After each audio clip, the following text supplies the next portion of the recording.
It all begins with the mother. My approach to applied psychoanalysis always starts with the dynamic between infant and mother. Melanie Klein, an Austrian-British pioneer in the psychoanalysis of children from the generation after Freud, developed her revolutionary theories by observing young children's actual interactions with mothers and primary caregivers and expanded them into a framework that can help the applied psychoanalyst draw upon the historical record to illuminate the echoes of these early relationships. In Klein's construct, the interactions between the infant and his mother play a determinative role in shaping essential elements of the individual's relationships with the self, with others, and with the outside world that develop over a lifetime and profoundly influence the adult's psychological outlook and health.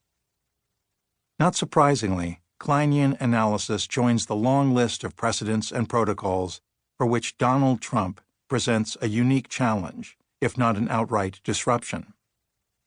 Less has been written about the details of Donald Trump's early biography in general, and about his mother in particular, than has been written about any U.S. president in recent memory.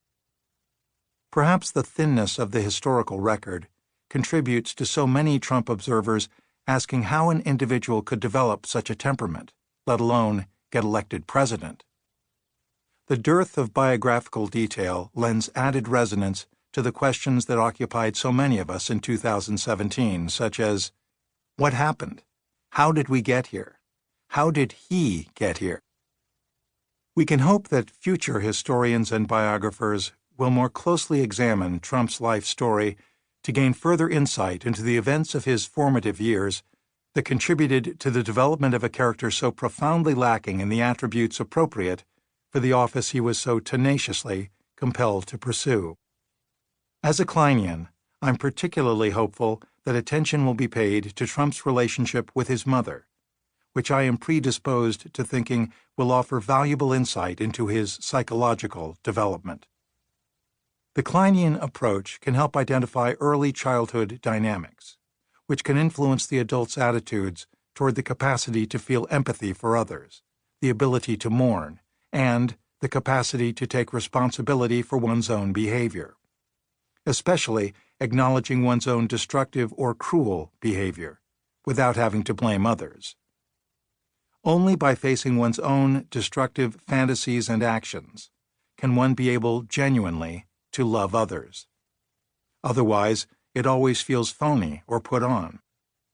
This failure helps us see Trump's comfort with conning others, with exaggerating what he can do in a seemingly real way while remaining deceptive. It is the self-deception for which he might ultimately pay a price, but in the interval, many Americans are already paying.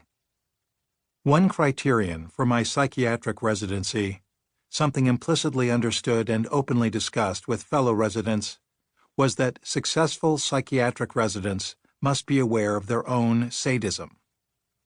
Trump's grandiosity and need for attention are lifelong attempts to compensate for and deny the pain of self-recognition. It's unlikely by now for him to want to discover the intrapsychic processes at play that have brought him to where he is today. Nevertheless, despite what could almost be seen as a deliberate or conscious attempt on Trump's part to do otherwise, the historical record does yield enough information about his mother and their relationship to shed some valuable light on the potential origins of what we now recognize as Trump's character. If Donald Trump walked into my office as a patient, once I got beyond the obvious first question, about which more later, I would want to know about his early childhood.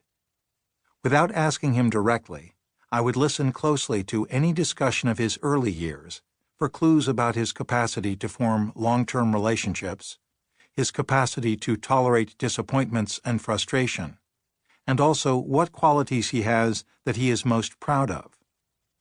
In the absence of that opportunity, however, we can return to what he and others have said and written about his mother, Mary Trump, to create a distinct picture of how her conduct as a mother could have contributed to Trump's tendencies to lie, to brag, to bully others, and to evade taking responsibility for those and other behaviors.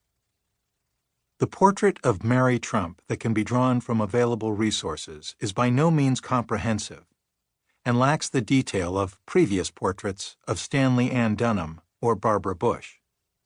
But what we do know about her is consistent enough to form a distinct image of Mary Trump as a person and as a mother, and of Donald Trump. And even if the portrait of Mary Trump that emerges is less detailed than the more familiar portrait of Donald's father, Fred Trump, who Donald cites as the bigger influence in his life, the assembled pieces fit together to delineate a mother-son dynamic that offers a lot to any consideration of what made him the man he is today.